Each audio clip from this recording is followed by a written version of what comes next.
Hello students, welcome back. So now we are going to talk about one theoretical concept which is used in the practical design as well, and that is how to implement any given function using any multiplexer. So in this video we are going to talk about that what is a Boolean function, how can a multiplexer act like a minterm generator, and how do we implement any function using the multiplexer. So let us get started. A Boolean function, it is a function of input variables and we are going to generate the output logic value.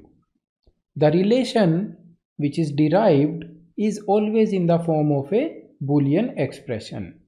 You all must have seen these kind of graphs. So this is a graph which is representing y is equal to x square. There are similar graphs which represent y is equal to mx plus c or any other equation as well. Well, in Boolean algebra also we have the truth table, and from there we get these functions or the Boolean expressions which relates y with the input variables x1 and x2. So now let us have the example where we are going to show how can we implement a function using the multiplexer. I have this Boolean expression which is basically XOR gate. Y is equal to x1 x2 bar plus x1 bar x2, and we are asked that you have to implement using a 2 cross 1 multiplexer. So what we will do, we will take one of the input variable as our select line. So I am taking x1, and now I have to decide that what will be given at 0 and what will be given at 1. So now we start writing the truth table. I take x1 equal to 0 case. First of all, it will be 0 in two cases. So 0 0 and 0 1. So in these two cases, when x1 is 0, I will try to relate y with x2, and I can see that y is equal to x2 when x1 is 0. So in the multiplexer I am going to allocate x2 at the place of 0.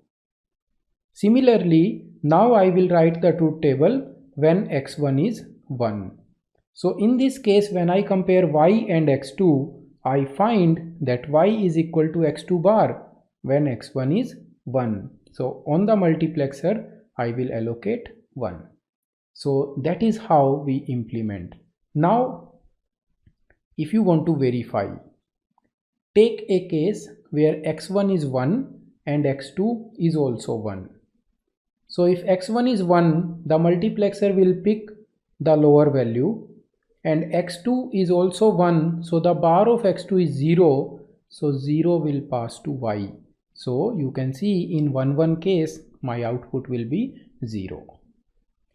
So technically speaking, let us put together all the steps involved. First of all, we have to select the multiplexer and determine the number of inputs it is going to have. Divide your function truth table into as many parts. So if I have a multiplexer 4 cross 1, I am going to divide my truth table into 4 pieces. If I have a 2 cross 1 multiplexer, I am going to divide my truth table into 2 equal sections.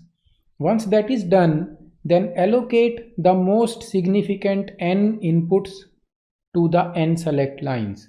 I have a function of 3 variables and I am choosing 4 cross 1 multiplexer. In a 4 cross 1 multiplexer, there are 2 select lines.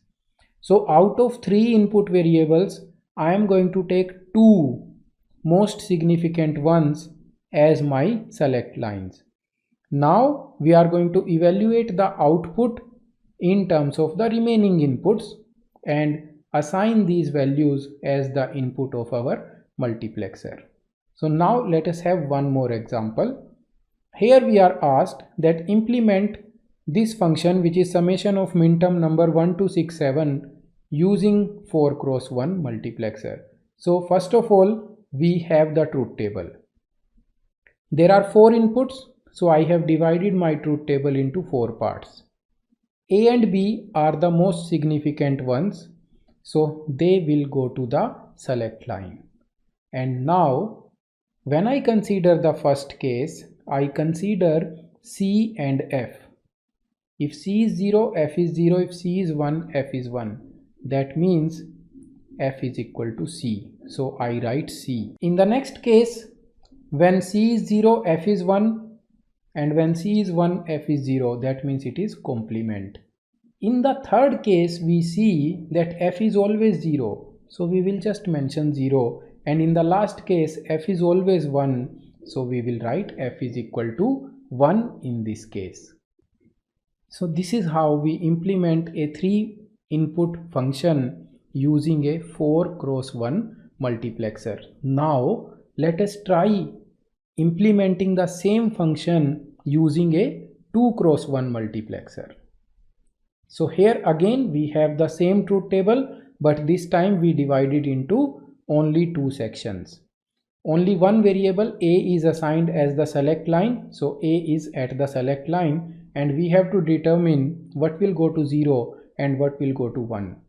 So when we consider the first section, we have to see what is the value of F in terms of B and C.